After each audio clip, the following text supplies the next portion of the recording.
Welcome, everybody. My name is Ainka Jackson. I am the Executive Director of the Selma Center for Nonviolence, Truth, and Reconciliation.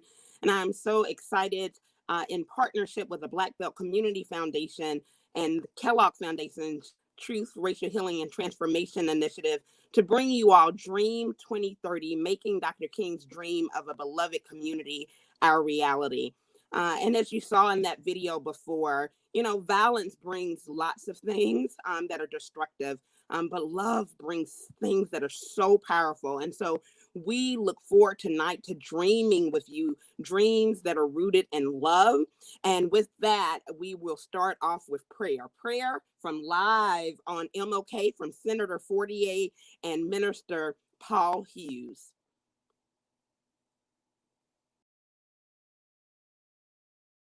Day. My name is Malika Fortier, and I'm here with Minister Paul Hughes. We are here at the MLK monument here on MLK Street, right here in Selma, Alabama. And we are so excited to be with you all tonight. All across the nation, folks are praying on MLK. And before we actually begin the prayer, we want to connect the Dream 2030 here in Selma with those folks who are praying across the nation. Mr. Hughes, can you tell us a little bit about that and then start us off with prayer? Sure. Hey, everybody. A friend of mine, Jonathan Tremaine Thomas, is a pastor in Ferguson, Missouri. At 7 p.m. Central tonight, there is a national live stream that unites hundreds of cities that across the country today have had Pray on MLK events on where, like we're standing here at Martin Luther King Drive in Selma. I just came over from Dexter Avenue, and we're just praying for the dream of a king, right? King's dream, but also I'm just gonna pray this. Father, you are the dream giver, and dreams are such powerful things, God. Whether it's the dreams we dream in the night, or whether it's the daydreams where we envision a Selma that is the one that would please your heart. So, Father, we thank you that it was the dream of your heart to send your son, that he would reconcile us back to you, God, and that he would have a dream for every community, every part of your global vineyard, God. And we thank you that Martin Luther King, as a pastor, was a dreamer, God. And I ask that Selmians today, we would be inspired to dream, and that our dreams would line up with the dream of your heart, our Father. And we're asking, would you so work in this moment culturally across our country? This is a very sensitive but very creative moment. We're asking for something from heaven, something that would change the way we see and think and feel. God, bring us a new Selma. God, would you the new Selma that's above this Selma, God, by prayer and by righteous acts, God, we ask that it would be pulled down into our reality. Yes, God. For the name of your son, Jesus, we ask it. Amen. Amen. Amen. Thank you, Minister Paul Hughes. We thank you so much, and we're just glad to be connected to those in the beloved community across the nation. And I just lift up, Father, before you, Dream 2030. We have a dream for the beloved community, that the beloved community is being manifested even as we speak, right here in Selma, Alabama, that through all the storms and the conflict and the challenges, God, that you're doing a new thing. Hallelujah, God, you're doing a new thing, and we just thank you for the new thing, the mighty new thing that you're doing, God. Heal hearts. Bring forth truth, Lord God. Bring forth kindness and patience. Help us, oh God, to be who you have called us to be. Bless our mayor, bless our probate judge, bless our city council and our county commission and our school boards and our superintendents, God. Every system, every institution needs to be transformed, God, and you have put the people in place to do it, Father. We ask that you would rain down blessings on Selma, Alabama, to make this dream, grow the dream, God. Yes, Jesus. Grow the dream, harvest the dream, God. In Jesus, my Yeshua's name we pray. Amen.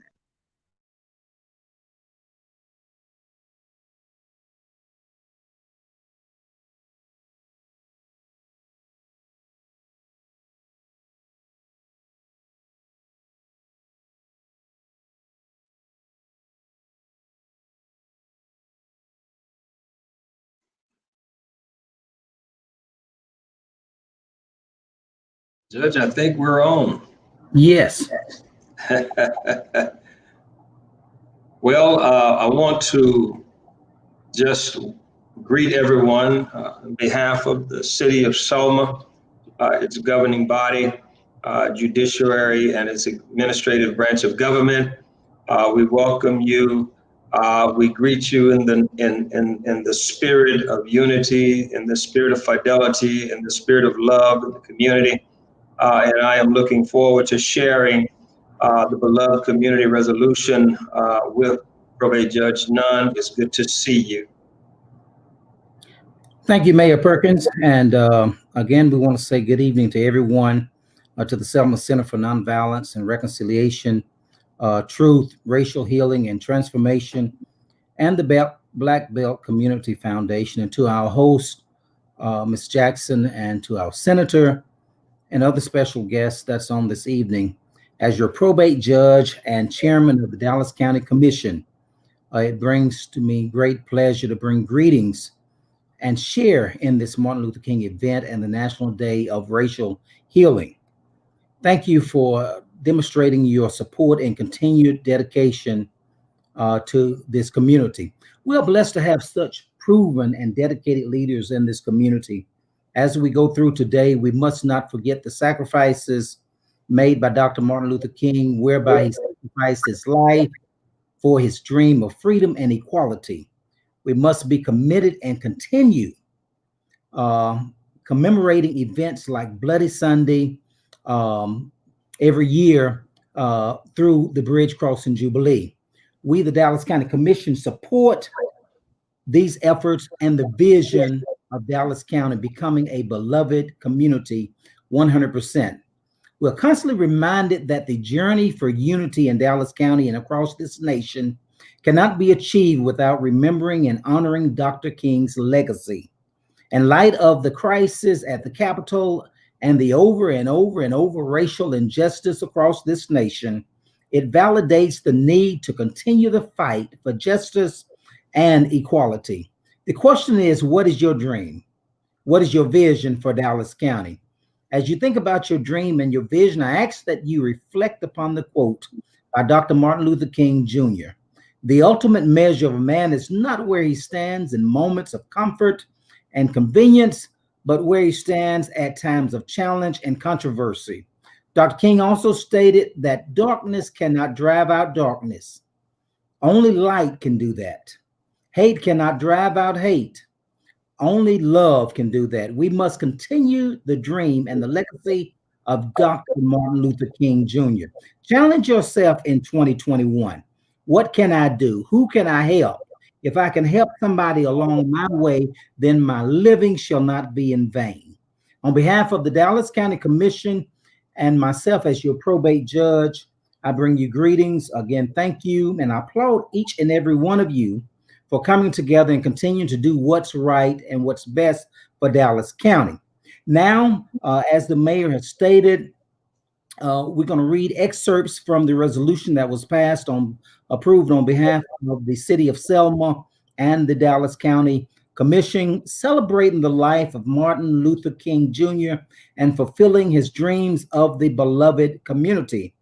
Whereas the Martin Luther King National Holiday is upon us celebrating the vision of Martin Luther King Jr. and his courageous work of tearing down legal, social, and economic barriers to create a pathway to building his dream of the beloved community for freedom, equality, and opportunity for all people. And whereas the nation has suffered some very intense moments together, including many very public deaths over this last year, from the coronavirus to Black Lives Matter and August the 6th, 2021 at the Capitol. Whereas this intensity means that what this nation needs now, in the words of the 1965 song, love, sweet love, and that is what the beloved community is all about. And whereas Dr. Martin Luther King Jr.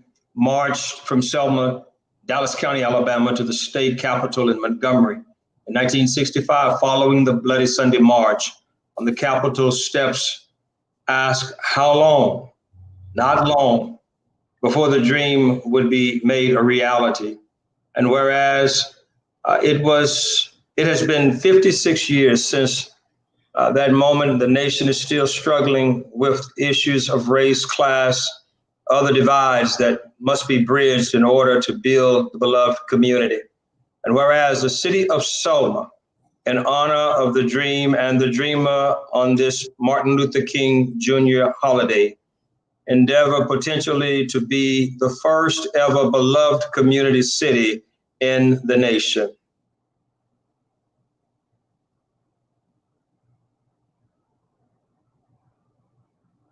And it Now let it be resolved that the city of Selma and the Dallas County Commission is a beloved community whereby all of our elected officials, citizens, and institutions are encouraged to focus on changing the ways we operate in our families, school, churches, faith-based organization, justice systems, government, media, economy, businesses, cultural, social organizations, and in healthcare in order to better create a community that is built to be a win-win for everyone, for peace, for protection, and prosperity by 2030, I'm sorry. Dallas County. And the city of Selma commits to play a role in the Living the Dream 2030 initiative to build the beloved community at this critical moment in our nation's history. Thank you. Thank you, Mayor.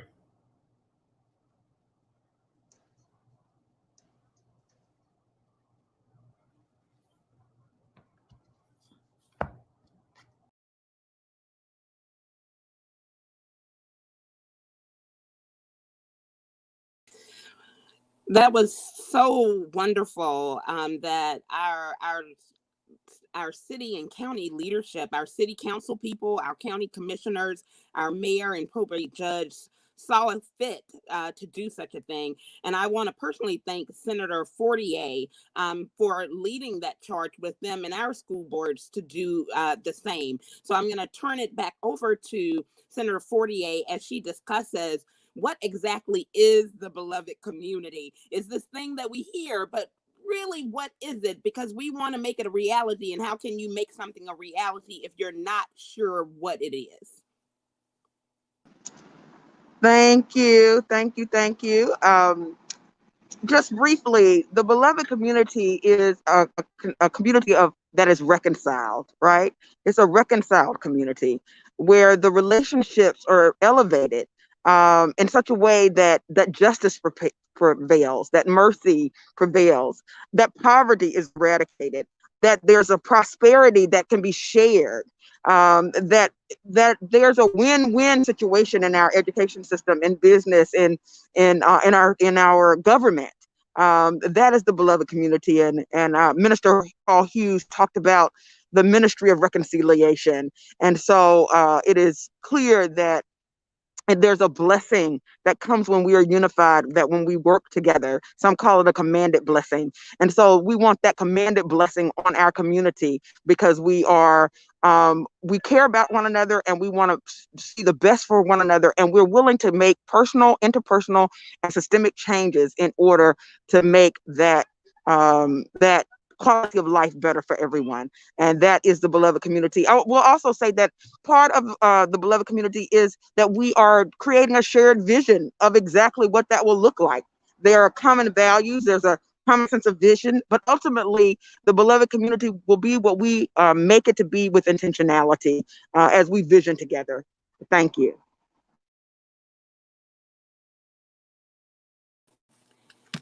You may have noticed 3 words up on that slide: peace, protection, and prosperity. Lydia often says, Selma's a gold mine, but we're too busy fighting over the dirt. And in the beloved community, that's not so, right? There is peace, prosperity, and protection for all of us, not some of us. It's not that I want you to lose money so that I can gain money. I want us all to come up, right? I want us all to have peace. And what we talk about in nonviolence is positive peace, where there's justice, right? Where it's active, right? It's not passive. You know, it's not love that's anemic. It's love that's with power, and that's beautiful, right? And so it's a place where people can reach their full human potential. And how do you get there, right? You get there by institutions, partnering with institutions very intentionally. And so we're really excited tonight that we have a few institutions who have committed to being beloved community institutions and will show you a dream snapshot. You know, we don't have a whole lot of time. We know there's a lot going on in our country, a lot going on in your homes, and that people have a lot to do. And so we want to give a dream snapshot about some of the things that we're dreaming about right now. And as we live into the idea of a beloved community for 2030, and want to get your feedback from it. There will be a response after the beloved community institutions introduce their dream snapshots from young people from our community, sharing their responses to what we've shared, their unscripted responses. We don't know what they'll say because they haven't heard what we'll say, right?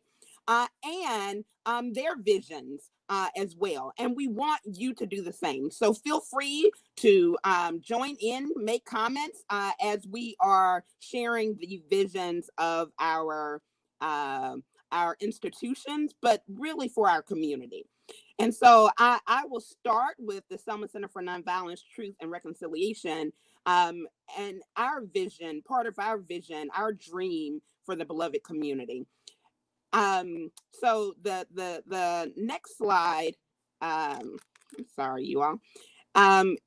It's really, really important that tourism is a source of power in terms of history, but also power in terms of economy for our whole community, right? Too often people come, they take a picture at the bridge and leave. And so it's really, really important for us that there is a system that's in place that people can know that they can come, stay, and play for many days, right? They can learn, they can heal, they can have hospitality for many, many days. So the Selma Dallas County Tourism Roundtable is currently meeting so that they can craft packages so people will know one place to go. You don't have to be confused. And whether it's Civil War, civil rights, bird watching, hunting, fishing, there's somewhere I know where to go to get the information I need so I can spend money in Selma, that I can invest in Selma, that foot soldiers can be honored and supported financially as well. That they, in addition, that the bridge lighting, which is on the move very, very quickly, you all, that people are investing in Selma, will be able to light our community and bring hope, but also bring increased tourism dollars as people stay overnight, to have things like, you know, a night cruise or a sunset cruise or a sunrise cruise. So that sustainable tourism is very important for our community. I'm going to turn it over for Mark Miles, one of the community organizers at the center, for the next part of our snapshot.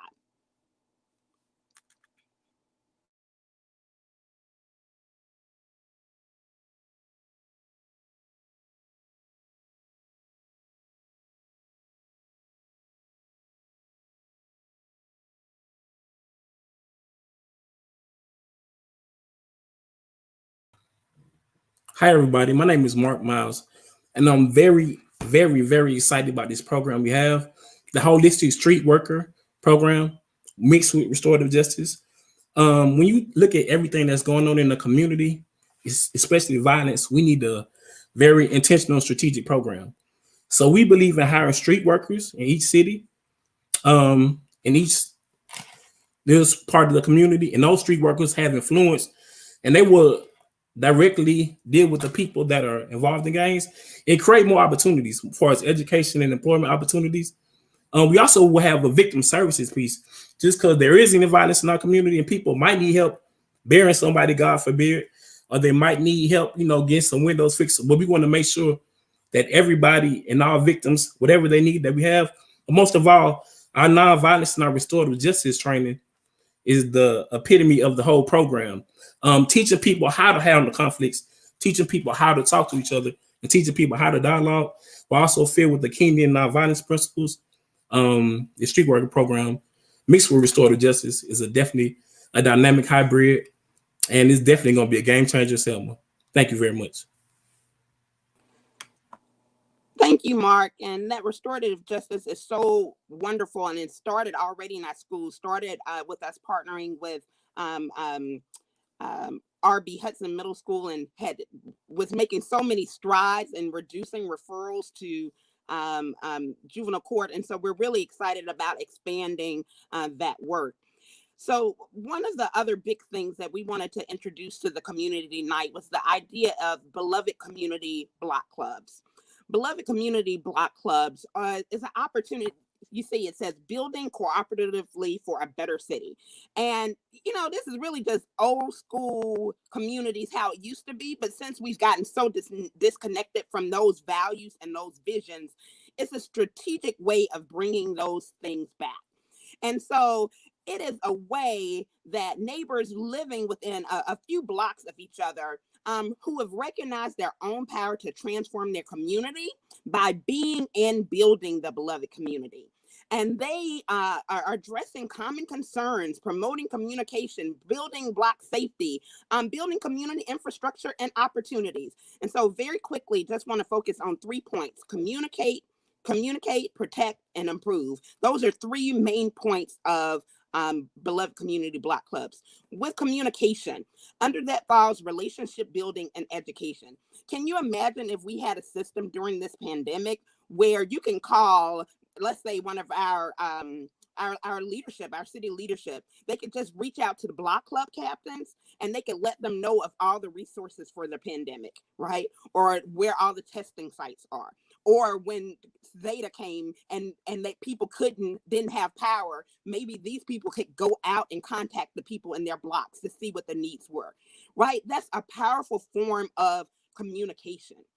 The next one is protection, right? We know that violence and crime is really heavy in Selma and has been for the last few years, and that doesn't happen in isolation, right? We know that it's related to poverty and other things, which is why that last program is so important and why we're excited about it. Right? So having a community system where people are watching out for each other, sharing for each other, but also with the last slide, improving conditions with each other is so important, because it's one thing to watch and to share, right?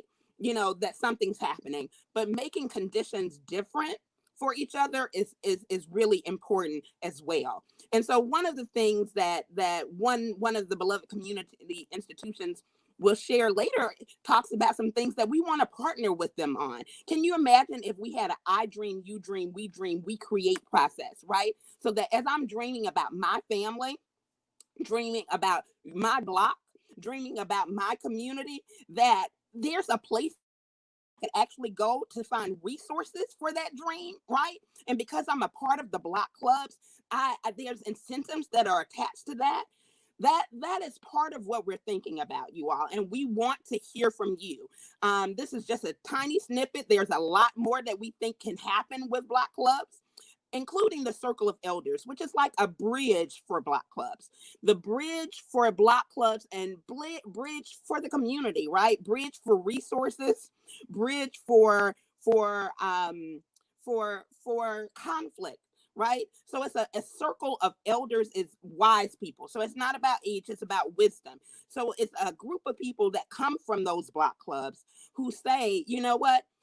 If there's a conflict, I can try to help mediate it, right? And they will receive training from such, including through what we are calling now the Good Trouble Citizenship Schools in honor of John Lewis. And so with that training and with that, they have some things to do to bridge neighborhoods together, bridge resources together. So whether I'm coming out of prison or whether I just don't have a job or I'm behind in child support, there's somewhere that I can go to get some help and that can connect me with other resources that already exist in our neighborhood. So if you have more ideas or comments, please feel free to email elderscouncil@cntr.org, elderscouncil@cntr.org. And with that, I'm going to turn it back over to Senator Sanders to talk about the deputy senators. And she's going to share a little bit more about the circle of elders, how that can play a bigger role across the city as well.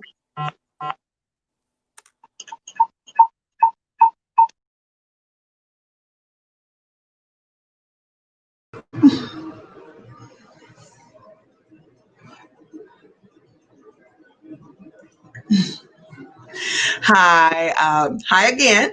I want to just talk briefly about the deputy senators and our dream for the beloved community. Deputy senators is directly comes out of the idea that citizens and not just elected officials should participate vigorously in the political process, not first starting off by voting,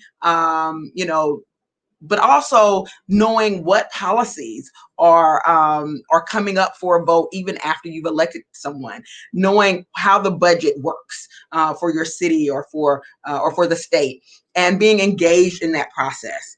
And so part of our dream is to really see that there's a place, that there's an institution, that there's a process for truth and reconciliation. And when I say truth, I mean discovering truth together. We live in a time when, my truth and your truth seem to be might be completely opposite, but there's at least a place where we can talk through and learn from one another to come to some common understanding of what the truth is, and then to go through a process of reconciliation if need be, because oftentimes things break down in our cities and counties and in our state and in our nation, because when there are problems, when there are challenges, when there's conflict, there's no place to go and work that out systematically. And so part of our dream is to have that place where you can work through throughout the Black Belt of Alabama, any circumstances or situations that arise in governmental bodies. So that's part of the dream that we have. Part of the dream that we have is a circle of elders, so that, and when we say elders, we're not just talking about older people. We're talking about people who have a heart for the community, people who have their hand on the pulse of the community, people who deeply care about the community and can be a place of resources for the community, a place where if there's a conflict, whether it's your family or whether it's governmental issues, people can come to the city gate and really grapple with whatever the issues are, so that they can be resolved. And that goes back to the beloved community being a reconciled community. And we know that conflict is part of life, it's part of being human. And so how do we systematically make sure that we are have a process for dealing with that conflict? And so this is just a snapshot of our desires in the beloved community, where there is peace and unity and prosperity. There needs to be unity in order for us to attain those things. So that is our snapshot. Thank you. Thank you so much for that. It's so important that it's not just our leaders, our elected leaders, even when we have great elected leaders. And I think you are a great elected leader, and we had great elected leaders here earlier. You can't do it by yourself. We need other institutions. So really excited for another beloved community institution, Wallace Community College, Selma. We have 2 leaders there. So I'm going to turn it over to the president of WCCS, who is one of our founders of our organization and former board members. And so really just excited for all of the amazing work that Wallace Community College Selma does and continues to do. So take it away. Okay, thank you very much. And again, hello to everybody. And I'd like to take this opportunity on behalf of our students, faculty, and staff to thank Senator Fortier, Ms. Jackson, and the Black Belt Community Foundation, and all others who have helped initiate this Dream 2030. we are very excited about it because we feel that we're no stronger than the community we serve. And we know that it takes a village, and we want to be one of those in that village that plays a critical role in this process. Having done that, we also have submitted a resolution and where we want to become the first in the nation beloved community college. And we know working towards that will help us become even stronger and will help give our students more opportunity and access for them to play a critical role in helping to ensure that we keep this concept going and that it grows stronger and stronger.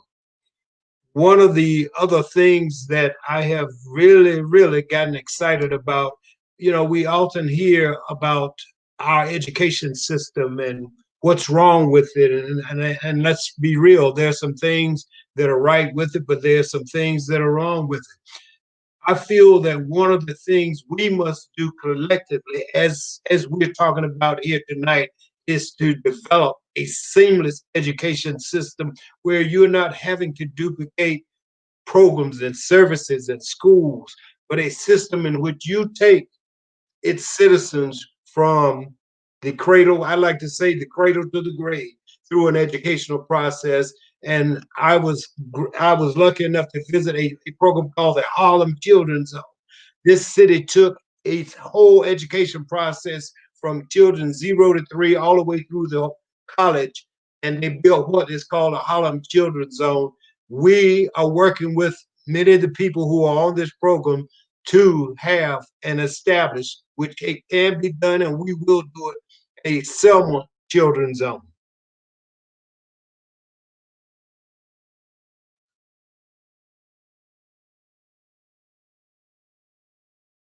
Mr. Gordon. So thank you, Dr. Mitchell, for your vision and helping put us on the forefront of serving our community. My name is Roger Gordine, and I'm Dean of Technical Programs and Workforce Development.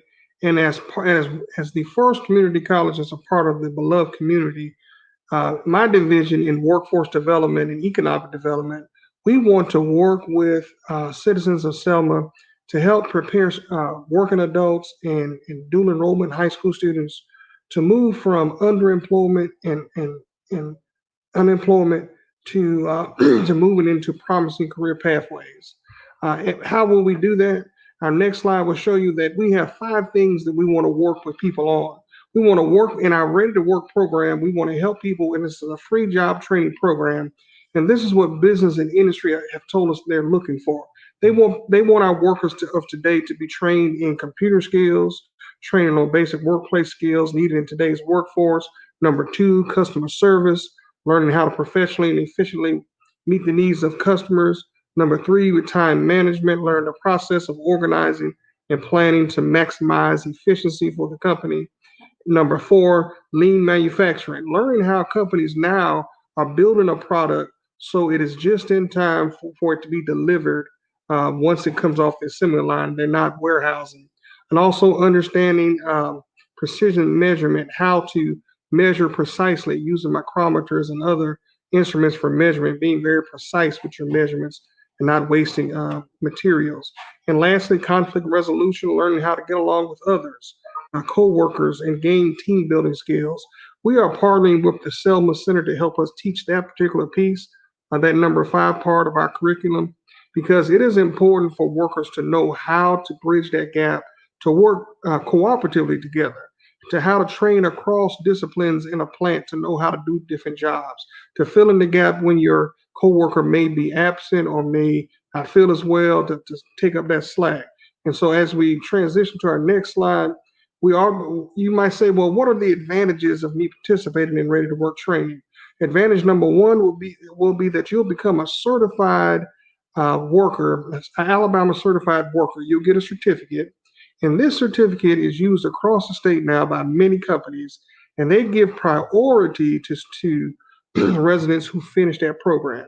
It says that you have the training you need, you have precision measurement, you're ready to work in that company. And you'll meet a company that's coming on in a few minutes that will talk about prioritizing workers who finish that program here at Wiles Community College.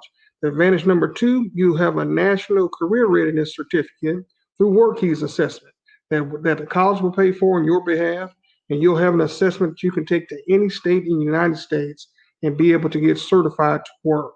The third advantage is that you'll get 3 hours of college credit for a free course at Wallace Community College. Advantage number 4, you'll get a referral to the Career Link Center here in Selma or any Career Link Center that you so desire to work with to get additional training, hopefully at our college or any other college. Number 5, the last advantage is that you'll learn how to interview, write a resume, and how to be effective on a job site. As we transition to our next slide, you'll see the contact information on who to contact. Our chief trainer for Ready to Work, our lead instructor is Miss Annie Williams, and her information is on the screen. You can contact her at annie.williams@wccs.edu. We also have training in Demopolis, Alabama that'll cover Demopolis, Perry County, and the other Black Belt counties. Miss Carolyn Moore at carolyn.moore@wccs. Our next slide will show you some of our dreaming that we're doing, the dream that we're participating with this initiative, 2030. We are starting another incubator in Selma. We started one about 25, 30 years ago that did really well in the industrial park on Highway 40. We're going to start another incubator where it will help to accelerate dreams in Selma, so that nonprofits, people who want to start their own business and maybe in industry or tech or entrepreneur type businesses, you'll be able to come to our Dream Center, our Dream Accelerator, and we'll have staff ready to work with you to help you develop your dream. We will also have interns from our different departments at the college in business and computer information systems and other areas that will help work with companies that come to get started at the incubator. We also will have an innovation center that will breed and encourage innovation to grow across Selma, because we believe as a major part of Dr. King's dream for economic development, we have to get our people ready, prepare people for that, and then help to bring those resources to the table. We're also working very closely with economic development in that effort. Our last screen has our contact information. Again, I'm Roger Gourdine, Dean of Workforce Development Technical Programs, and you see the rest of our staff there that you can contact. We thank you so much for joining us today, and we look forward to working with you in the beloved community here in Selma. Thank you. Thank you so much, Raji and Dr. Mitchell. I don't know if I stated it, but Dr. Mitchell is the president of Wallace Community College.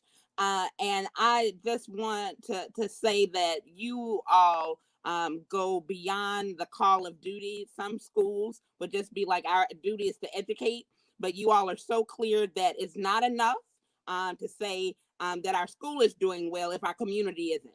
And that I've heard you say so many times, Dr. Mitchell, that it takes both, that they are intimately connected, and the seamless education. Because some people may say, why do you even care about a Selma children's zone, right? What do you have to do with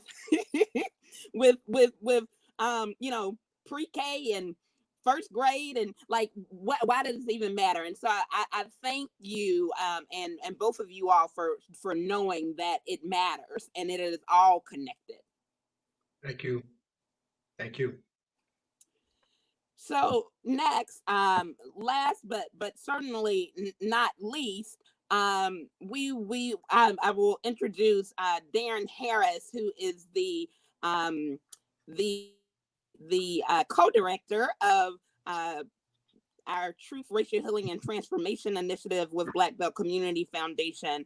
I'll just say, and I hope I'm not stealing your words, but that, the Black Belt Community Foundation was literally created so that, organizations, when we couldn't write for grants and we couldn't do things or whatever, that they could stand in the gap. And let me just say that BBCF does much more than stand in the gap. They do that and so much more. And so just so grateful for you and this partnership, Darren, and you all's work in co-creating the beloved community with us. Thank you, Ainka. I hope everybody can hear me. What a year it's been standing in the gap. It sure has been a stopgap kind of year, 2020. to try to work with community to keep everything together. It's good to see so many of you tonight, all colleagues and everyone I see are such lovely faces of friends. And I'm thankful for the community represented by the people on this meeting tonight and what that community represents. You know, last night in some downtime, I was watching a new movie, and I was privileged enough to see a cinematic depiction of Sam Cooke formulating and writing the words "to change is going to come" ahead of his first performance of it at the urgings of Malcolm X.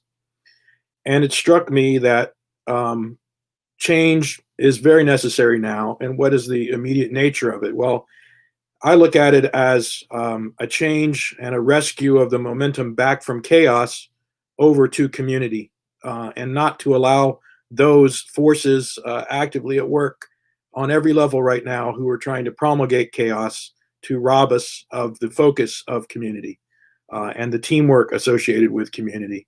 And so at the Black Belt Community Foundation, community is of course a major part of our name. And if we look back on 2020, we have been working so hard during this year to not let the chaos of the pandemics, the dual pandemics, reign and run amok. We have worked very hard to toe the line, to reach communities with continue to reach them with the services that they need, whether it be health information, direct relief with food assistance, access to COVID cares money, community by community across all counties of the Black Belt. So we're really proud of what we've been able to do, but it's only been possible with community this year and everyone rolling up their sleeves and refusing to let the boat sink. And so as 2021 begins, it's almost like 2020 is not giving up without a nasty fight. And we haven't been given the grace of 2021 standing on its own 2 feet yet. So we have to fight to get 2021 the air that it needs to breathe. And we are going to do that this year. We're going to continue our work with Truth, Racial Healing, and Transformation. And thank goodness for our community partners all around Selma and Dallas County and the Selma Center for Nonviolence. We're going to be moving forward with our regranting this year and helping more people directly financially. We're going to work very hard to continue our program with the W.K. Kellogg Foundation so that we have more longevity for the program into the future ahead. And also working on such things as establishing a permanent endowment for the work in Selma and Dallas County. So we have all of those things afoot. At the Community Foundation, we're launching new scholarships to benefit all of the Black Belt.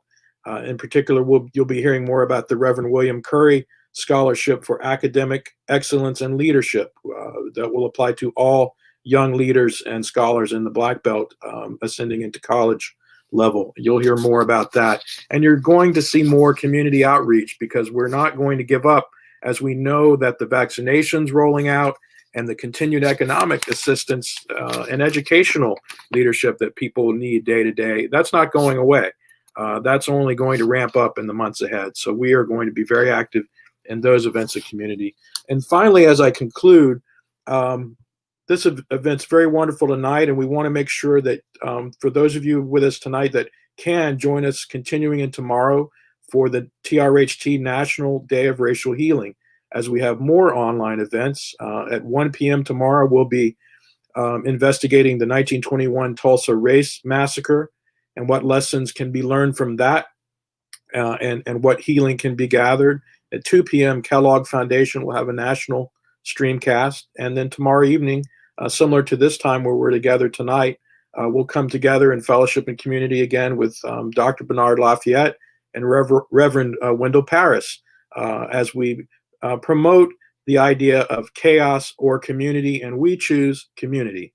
We will not waver in this at the Black Belt Community Foundation, but it's through you that we make that possible. So thanks for the opportunity to talk, and it's so good to see all of you. This has been a really, really warming event and very valuable to me personally. I hope it has been to you as well. Thank you so much, Darren. As you know, you can have the vision, but if you can't fund the vision, if you can't resource the vision, it makes it real difficult. And we'll talk about that a little later, but thank you, Black Belt Community Foundation, for consistently finding the resources, the financial resources to help to fund the vision for the Black Belt. So, we've heard little glimpses, y'all, just literally glimpses. I wanted to do more, and then I was told, Inka, just give them a taste and then bring them back for more. And so we plan on having other opportunities to hear, to share vision and to hear your vision, right?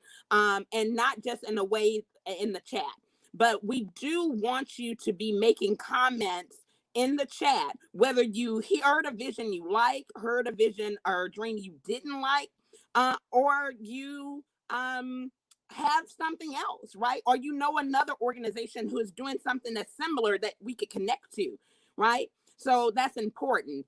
Shanita Irby says the foundation matters and is important to build and sustain change in any community. Yes, thank you so much, Miss Irby. That is so true. So we want you to be connected. Yes, Cicely Curtis says, all needed to keep the community at large connected. And Cicely Curtis has been so instrumental with so much of the work, including our restorative justice work. She has just been a force of transformation in her school. And so grateful for that dream, the dream that she has, the vision that she has, and that we will keep going. So I want people to keep putting your thoughts, your responses down. And we want to hear from our young people, because when Dr. King talked about dream, when he said, I have a dream, he talked about young people. And we often think about young people as our future, but I'm like, they're not our future. They're our right now. They have power and agency right now. And you're about to hear it. I'm about to hear it too, because I don't know what they can say. They can be like, I don't know about what y'all said on that, right? That was So we'll see. But regardless if it's good, bad, or whatever, it's important for us to hear for them. And so we are going to start with Umair, who is a fifth grader at Meadowview, and he's going to share with us if he has any feedback on anything that he heard. Maybe it's something around tourism he heard, and then we'll or he just wants to share his own vision, some ideas he has about how we can better Selma. Then we will hear from Sydney Pritchett. Sydney is a 8th grader at R.B. Hudson STEAM Academy. We wanted to make sure we had representatives from the Dallas County school system and the Selma City public school system. And so making sure we have representatives from those. So we'll start there and I'll come back and introduce the last set of people. When I dream of Selma as the beloved community, I see Selma with trolley and all street cars, a drive-through zoo and petting zoo, restaurants like Longhorn, Applebee's, Dunkin' Donuts, and Chick-fil-A, mini golf, and more jobs, especially tech jobs.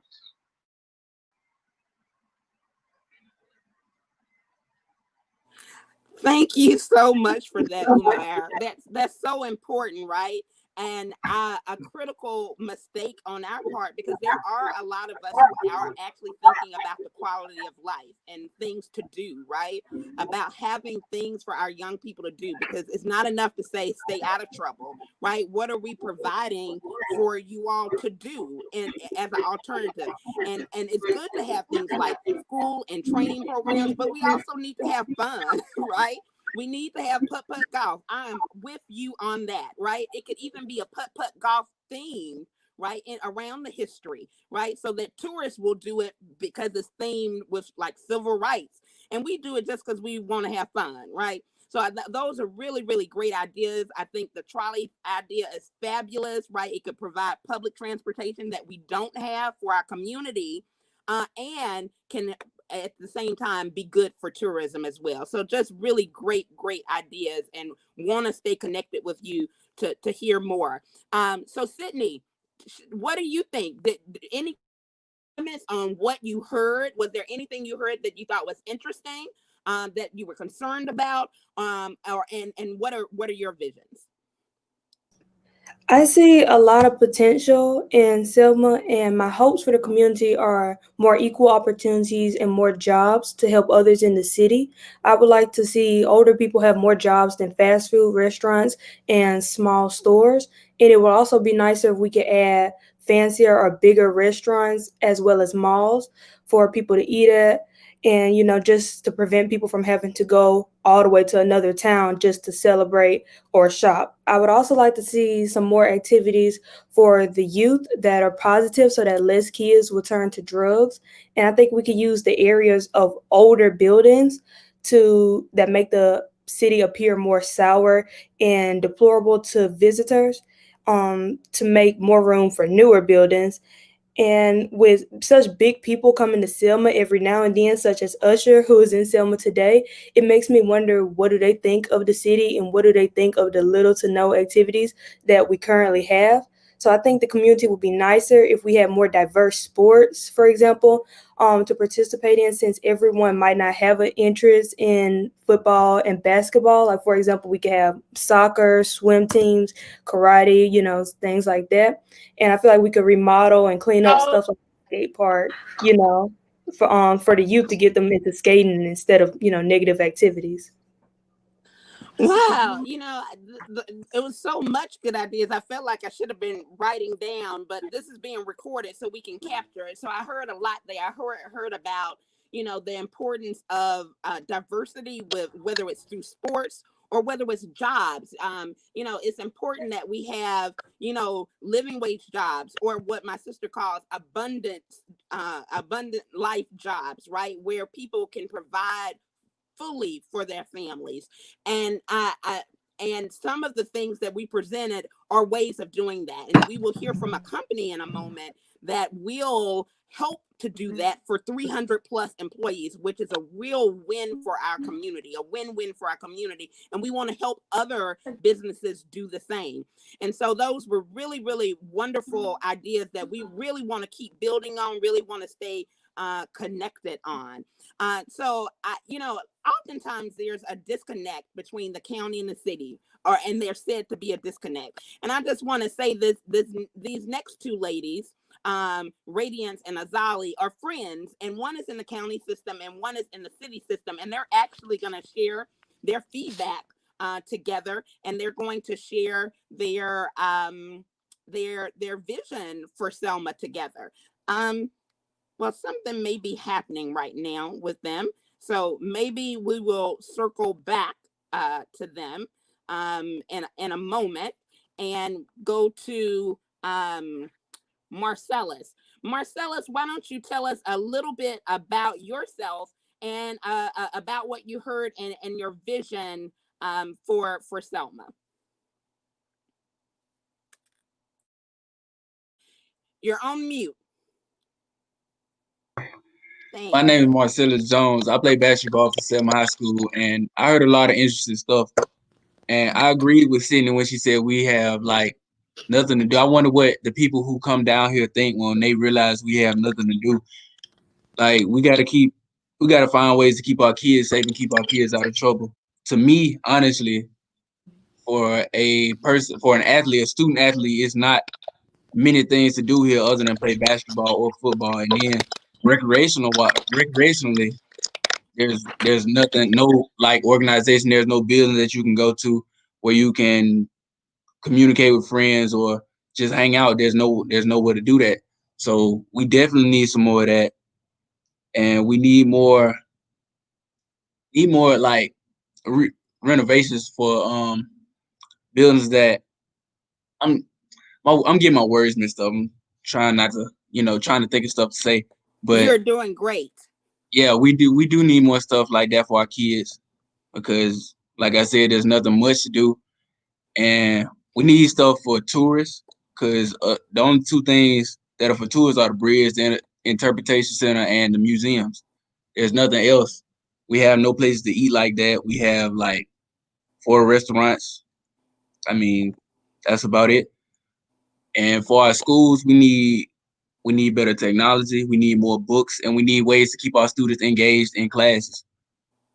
People like we stay on virtual class, like, you know, so not many people log in and not many people are staying engaged in the lessons, and not many people are learning the things that they should learn. So I feel like by the time that we get out into the real world and experience and realize that the world is way bigger than just Selma, we'll have no skills. We'll have nothing because we don't have no education system. And so I wouldn't say bad, but it's just it needs a lot of help. And we do have a lot of people who are trying now, but I do think the voices of young people are really needed. I know that when I was growing up, am I pronouncing your name correctly, Marcellus? Yeah, okay. man. When I was growing up, we had places like the Brown Y. We had organizations like 21st Century Youth Leadership Movement. And so we had places to go, we had things to do, and we had a bowling alley, right? We had other things, and crime was not as bad, right? Education was better. And we know all of those things are connected. And so I hear you. I also know that one of the things I debated about whether we should share is one of the projects that some of us are working on is a Bridge of Hope headquarters. And this place would be a multifunctional place where tourists could come and they can go to different shops. They can get it. It could be like a food court. But it also could be like a gym there. It could also be, a place for young people to do activities, right? It could be a multi-use facility and a training place, right? For young people to get skills, job skills, right? Maybe the Dream Accelerator could be housed there. And because I do think you're right. All of y'all are right. All of y'all are so smart and so right that we need a place. Selma needs a place. We need many places, right? Yeah. But we need a heart of the community to come to work things out with each other when there are conflicts, right? To celebrate together when things are good, to work things out when there are conflicts, to just have a burger or a soda or something fancy. I heard somebody say something fancy, and I see somebody smiling there. So I'm gonna bring up the two middle schoolers. I see them smiling over there. What do y'all have for me, Miss Radiance and Azali? Okay. Well, to answer your question about our vision for Selma, my vision for Selma, I want it to be economically successful as well as self-sufficient. But the main thing that I would like to see changed is the justice system. I don't feel like everyone is treated fairly or how they're supposed to be treated. And I really feel like the way we go about the law is just unfair and unjust. It's not correct. So I would really like to see that change. And I would like to see the conditions of the jails change, because no matter what type of crime you did, you're still a human being, and you still need a decent living space at the least. So I would like to see the justice system change. That would be one of my top priorities. But I didn't do my introduction. I apologize. But my name is Azali Fortier. I'm 13. I'm in the 8th grade at R.B. Hudson STEAM Academy. And one of my own personal goals and visions is to carry on the family business, Chestnut Sanders and Sanders LLC. And in order to do that, I'd have to become a lawyer. And in order to become a lawyer, I have to have an adequate education. And in all honesty, I wouldn't be able to have that if Dr. Martin Luther King didn't come along and push for equal education among schools. So I'm grateful to him for that, and I would like to see Selma change, and the education system change, and the justice system change based off of his dream. Hi, my name is Radiance. I go to Martin Middle School, well, Reagan's Ransom. I go to Martin Middle School in the Dallas County School District. And I know everybody been talking about it, but I want to talk about the educational growth. Well, the educational growth that I want to see happen in Selma, because I've seen a lot of people struggle with the adjusting to the virtual and the in person, and the confusion on how do I do this because they're not in person, or how do I go about this because I'm an in person learner and not a by myself learner. Well, what do I call independent learner? I really feel, well, a vision that I have for Selma, in all honesty, is for better, how do you say this? For a better support system on the quote unquote rough sides of Selma, instead of just the north and the higher class Selma, instead of going to Fila Heights and GWC and giving them better roads and better education and better support than what you give. Well, all parts of Selma should have equal treatment, but you shouldn't. Well, I feel as if we should give the communities that don't have that much something, to where the kids can say, or everybody over there can say, we have something. We're not poor. We don't have it. We're just less advantaged. Instead of them having potholes everywhere, them having abandoned buildings, and them having all these safety hazards with the little kids, which also goes back to school, where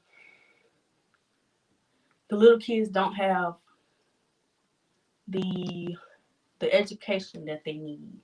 They're struggling constantly on, what do I do? How do I do this?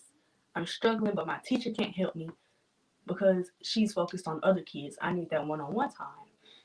Oh, I didn't jump from subject to subject. I feel bad. But my personal dream is to work in the educational field in some way or another, whether it's a professor, a teacher, a counselor, a whatever that intertwines with that, because I want the youth to know, well, they'll be the youth. Yeah, I want the youth to know the stories of the people that didn't get to tell their story, the people that voices weren't heard because they were shadowed out, and the kids to know that it's okay to have a voice, as Martin Luther King did, because it's okay to have a voice. You shouldn't feel as if you shouldn't feel as if you don't have enough. You should not feel as if you don't have a voice, because silencing your voice is not it. But yeah, that's all. Because I jumped from subject to subject. I feel bad. But yeah, that's all. What are you all feeling bad about? Y'all are amazing. I mean, you all are giving me so much hope for this world, hope for Selma, right? And we're in some dark times, y'all, right? Some dark times where there's some insanity and hate just surrounding us, and you all are full of light and love, right? When you all talk about, what you want for the little kids, right? Like not just for yourself, but what you want for the little kids, that you want to make sure that they get what they need, and you want to make sure that people in jail, no matter what they get, that they have, they're humans, and they deserve dignity as well. Like, that's, y'all are amazing. All of you all are amazing. And so I just want to say, an announcement will be made in a moment, but there are groups of us who are actively working on all of the different things that you're talking about. We call them design teams. Like the law design team is actually working with our leadership, our county leadership, on the conditions of the jail, right? And so we welcome you to come to the next law design team virtually with us as we work through that, right? That the separation design team talks about education. That's what we focus on, as well as, way of life, right? And the econ design team works on things regarding economy. And so all of that will be shared in a moment. But just want to know that what we want is youth leadership, not just youth voice, right? Because right now what we're hearing is your voice, and we recognize that. But we want to help support you in your leadership and transforming your community. And so with that, I am going to turn it over to Autumn Sturdivant, who is a 11th grader at Dallas County High School.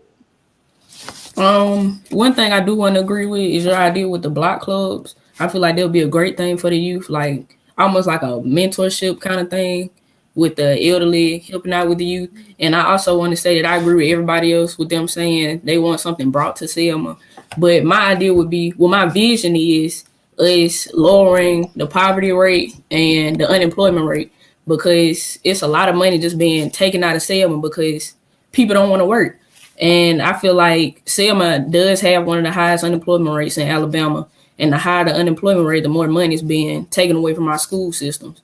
And it's playing a big role in like the crime rate. And I feel like if we bring like a recreation center, like Marcella said, then there will be more jobs, there'll be more things for the youth. And people just won't be out in the streets just, killing each other just to do it. So if we work on that and just trying to stay together as a community and helping one another, with somebody that doesn't have the money to pay for their bills, you help them, that'll just help us be stronger and come together and work as a community. And I feel like by the year 2030, Selma would have already expanded and become a big city like Montgomery. We won't have to leave our city to go somewhere else just to go have fun with our friends. Absolutely, Autumn. We can do it collectively. It takes all of us, including you all. I see that Cicely Curtis said it would be great to have the youth join the design teams. Marion said, young people, you all are headed for a prosperous, bright future. Awesome job tonight. Like, this is real, you all. And so as we begin to transfer back to the next session, I just want to give opportunity if there's anything a young person wanted to say before we close out. You don't have to say anything else. You all have given so much. But if there is anything any of you all wanted to say in closing, I just wanted to allow space for that. I like to say that I feel like Selma, we can do better. We are much more than government assistance. So if we just work as a community, we can just be on top, and everybody know what Selma is. Other than just the civil rights movement, then we could just be a household name. Absolutely. I'm convinced that Selma will change the world again. People won't just know us for our history, but our healing, right? How did we heal the economy? How did we heal relationships? How did we heal, right? And so young people are so vital for that. And so just so grateful for each and every one of you all, and just grateful. So thank you all so much. And I look forward to being and building the beloved community with each of you. Oh, y'all, I'm so, my heart is so full right now. And I said being the beloved community, and as Senator Fortier prepares to come back on, and our other guests, I want to for us to take a moment to think about how do we get there. So our young people have shared their vision of the beloved community, right? Their vision for Selma. We've had beloved community institutions to share. We've had our county and city leadership to share beloved community institutions. How do we reach there? And I want to make 2 points really briefly before Senator Fortier begins her part. And this idea of sharing our puzzle piece of the dream. Sharing our puzzle piece of the dream. One, we have a value at the center that says that the beloved community is not just a destination, it's the journey. It is how we do it, it's why we do it, it's all of it, right? Like we can't build the beloved community if we don't be the beloved community.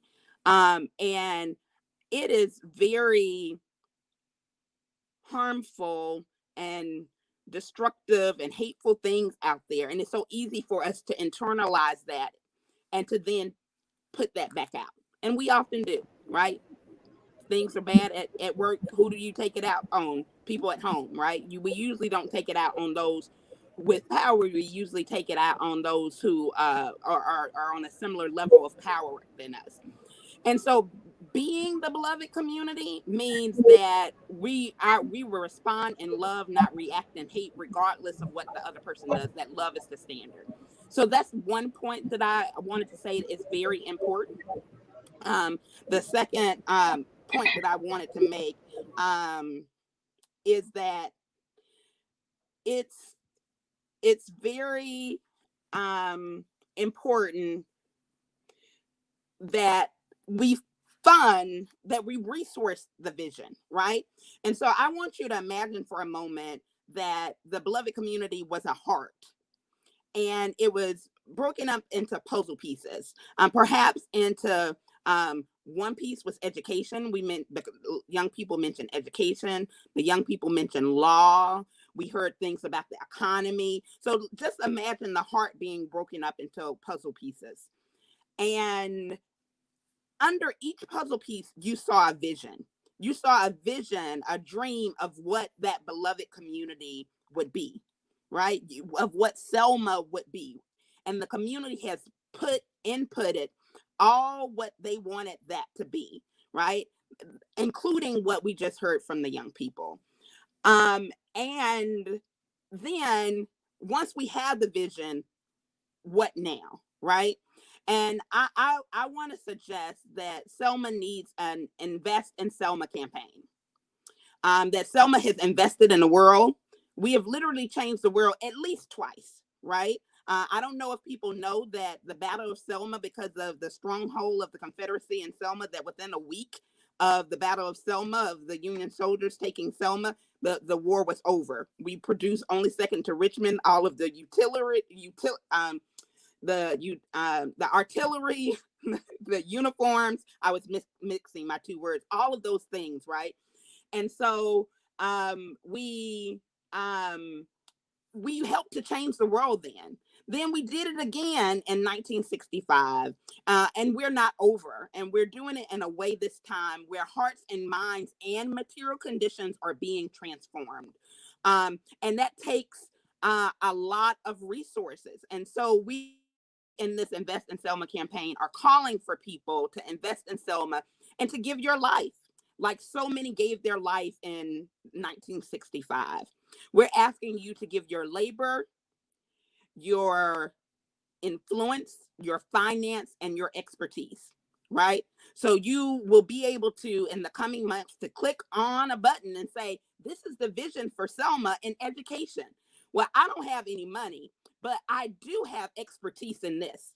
Well, I'm interested in restorative justice. So I'm going to click on this law piece. I don't have any time, but I have some money, right? So you get to choose how you're going to give your life, your labor, influence, finance, and expertise.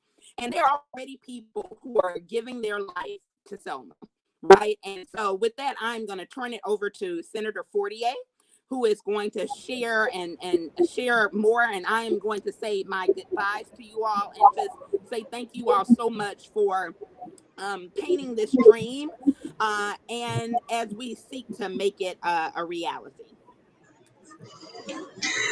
Thank you, Ainka, for your life, for giving your life to Selma.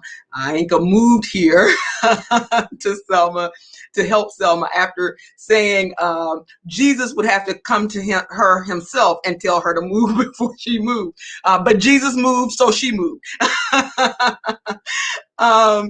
and it has been beautiful. The work that you have done, Ainka, leading the center, interacting with folks from across our community with lots of love and vision and integrity.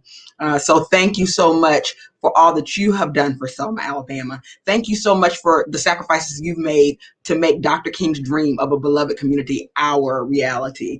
I'm so excited about this moment in our history, Selma. There's so much left for us to do. You know, our young people have kept it real. They've told us about the challenges that we have in front of us, and we are no ways tired, right? We've come too far from where we've started from. And so Selma is on the move, and that means resourcing the dream. We've got to resource the dream. And what we're hoping is that, as Ainka just shared, that folks from around the country, just as they come to see the history, that they will invest in the beloved community as our future. Because right now, in our nation's history, like, you know, no moment that I've experienced since I've been around on this earth, at like no moment before, we need a pathway forward that builds up with love. The word says love builds up. And so we need to build up. And part of what we need to build up, as Ainka shared, is investments in Selma. And so we have some folks who are coming up next who are investors in Selma. They have a heart for Selma. They are friends of Selma. The folks who are coming up next don't necessarily live in Selma, but they are friends of Selma. They are investing in Selma. Not wrong. One of them is Senator Garland Gudger. Another one is Michael Starr Hopkins. And then we have the CEO, president, and founder of HomeTex, the Wootons. And so we're so excited about this being folks who are investing in the beloved community. One of the things I just want to share, because I don't see Senator Gudger on, and I know he had told me he was having some technical difficulties before. There's a group of us who came together, bipartisan, Democrats and Republicans, from rural and rural areas and city areas, African American and European American folks, who and some who were from the FRED committee, the Economic Development Committee of the Senate. And in this moment of history where there's been lots of challenges between being Democrat or being Republican, it has looked like in our world or in our nation really that we can't work together, right? Like that is what it looks like. But that is not the case everywhere. And so right here in the state of Alabama, both folks across those divides have been working together. And one of the things that we've done together is to bring HomeTex, the expansion of HomeTex right here to Selma, Alabama. And not only are they coming forward with 300 new jobs in our area, they want to invest in Selma. Michael Hopkins is interested in a vision of the beloved community in Selma that includes, you know, the Edmund Pettus Bridge, but he also wants to invest in Selma. And so I'm just so excited about this moment where people are very intentionally investing in Selma. And quite frankly, Selmians are saying, we love having the presidential candidates to come. We love having presidents to come. We love having celebrities to come, but we need you to invest in Selma. We love having people visit Selma, but we need you to invest in Selma. And as you invest in Selma, the vision is that the Black Belt Community Foundation, and you saw Darren from the Black Belt Community Foundation earlier, would house the resources. They have a long track record of fiscal accountability and responsibility.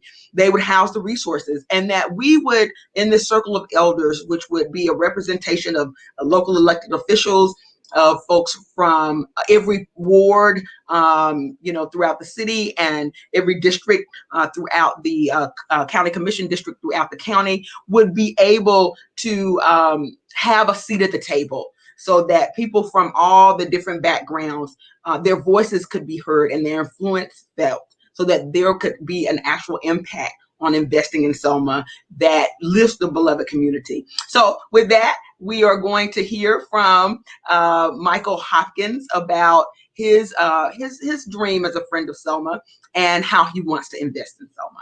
And then the Wootens. Senator Fortier, thank you so much. And Ainka, the beloved community, thank you for the opportunity to be able to engage in this conversation. I had the chance to come to Selma in the fall, and as I walked down Water Avenue and walked around Selma and talked to the local community, I realized how much the nation owes Selma and what a debt Selma has paid so that the rest of the nation can move forward. And as I walked around and as I had more discussions, it became so apparent to me that the nation needs to repay that debt. And so what the John Lewis Bridge Project, but more specifically what I want to do, is help Selma get those resources, to help Selma connect with some of those larger organizations and give it the voice that it deserves. You know, the nation needs Selma. Like Senator Fortier was saying, we're going through such trials and tribulations right now. And Selma has been the mecca for, addressing inequality, addressing civil rights, and truth and reconciliation. And that's a lesson that the entire country can learn from Selma. So what I want to do is really listen to the community, because Selma is so much more than the bridge. Yes, the bridge is important, but as we heard from so many of the kids who talked, you guys need resources. One of the things that kept me out of trouble was being able to go to the Boys and Girls Club and have things to do every day after school. Well, Selmians deserve that. And Selmians deserve to be able to go to Water Avenue and see restaurants and shows and be proud of, what that city represents. And so as a friend of Selma, I want to do whatever I can to be able to bring that vision to fruition, because until Selma is made whole, the nation cannot heal. And so this is on us to really help Selma and to be whatever aid and comfort we can provide.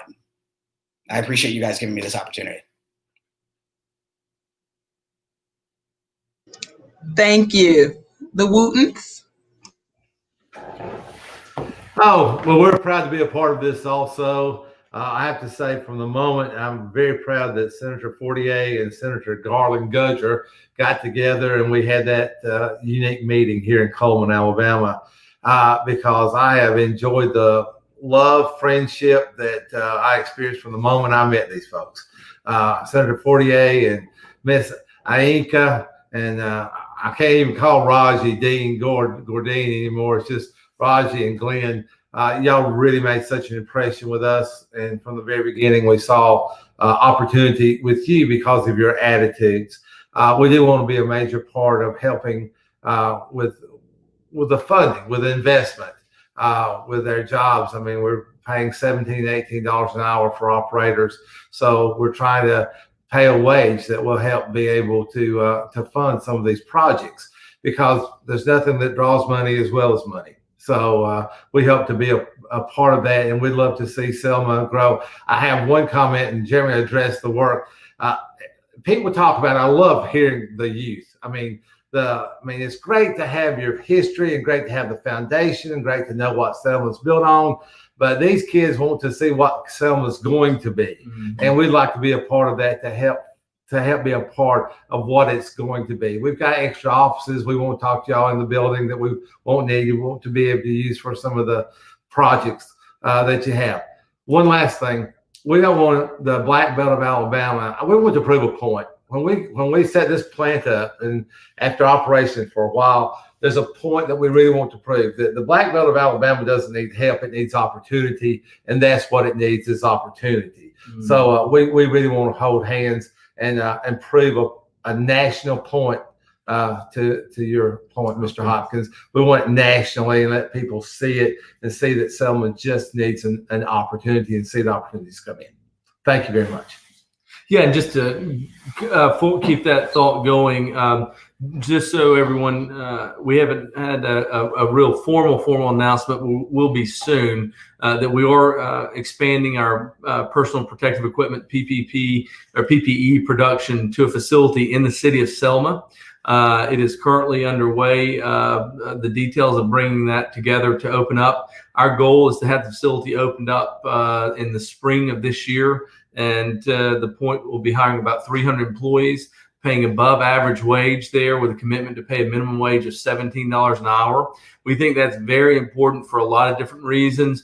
One, like Dad mentioned, we see an opportunity in Selma. Someone has a great workforce. It's in a workforce that needs more opportunities to grow, and we hope to be a leader in attracting more, as I think one of the people mentioned, wanting more tech jobs in Selma, not just the fast food jobs. There's a high employment rate in Selma. There's a good workforce, and we're partnering with Wallace Community College Selma. Dean Gordine and Chancellor Mitchell that was there on earlier mentioned what they're doing for Alabama workforce certifications and how they're partnering with AIDT. We have been very fortunate to have a very opening and welcoming group in Selma at all levels of the local administration, with Mayor Perkins and Wallace Community College, to put together the infrastructures that's necessary to build on what we're bringing to Selma. So we're excited about being a part of the beloved community, and hope to be the impetus behind a ripple effect of economic development and job creation, and good job creation, and high wage job creation, and tech jobs. Selma is fortunate to have Wallace Community College Selma there. They're bringing a lot of necessary training and support to build the community. And it's a jewel in the many resources that Selma has. So to continue that thought, the beloved community, that mission is a mission we're proud to be a part of, and look forward to doing everything we can to support it. Thank you for that opportunity.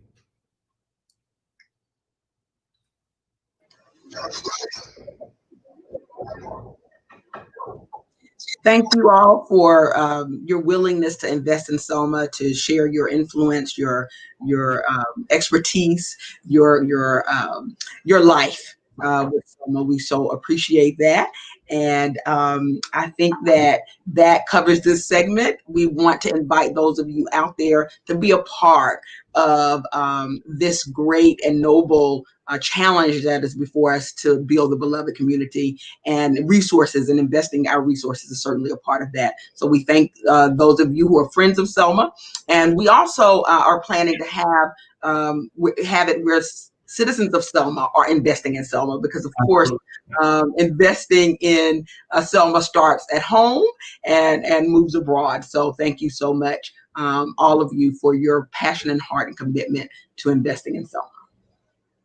Thank you. Thank you.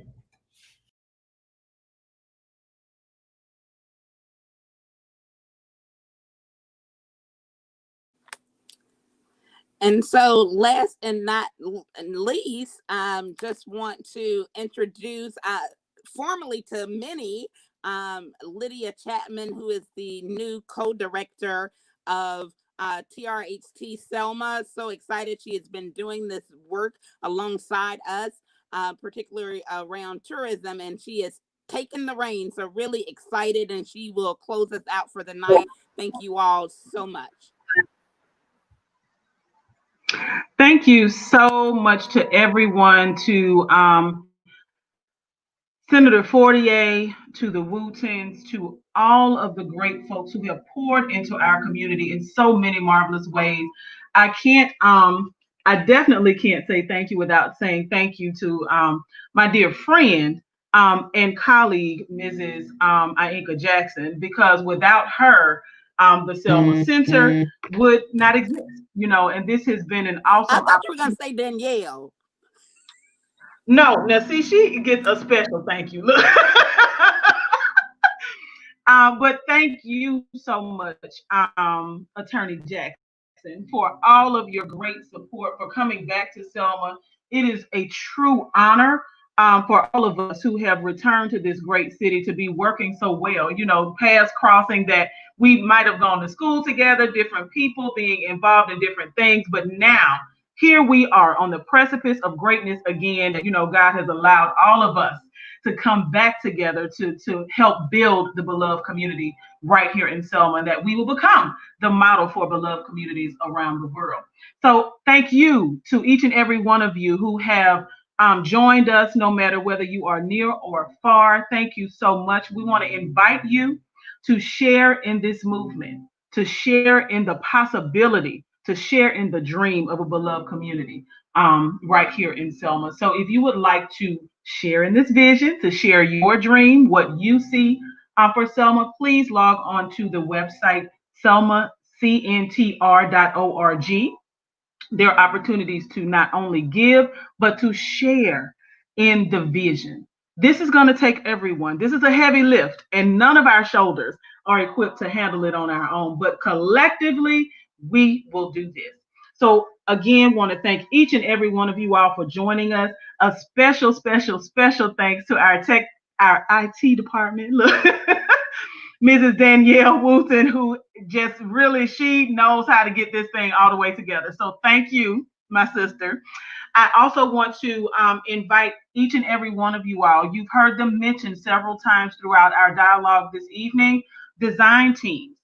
The W.K. Kellogg Foundation has provided Selma through the Black Belt Community Foundation and the Selma Center for Nonviolence the opportunity to be a part of their Truth, Racial Healing, and Transformation initiative. This is something that is across the nation, and Selma is one of only 14 sites. Okay, so we want to invite you to share in that through the design teams. Our local design teams are the Law Design Team, the Separation Design Team, and the Economic Development Design Team. All of these teams meet on a monthly basis.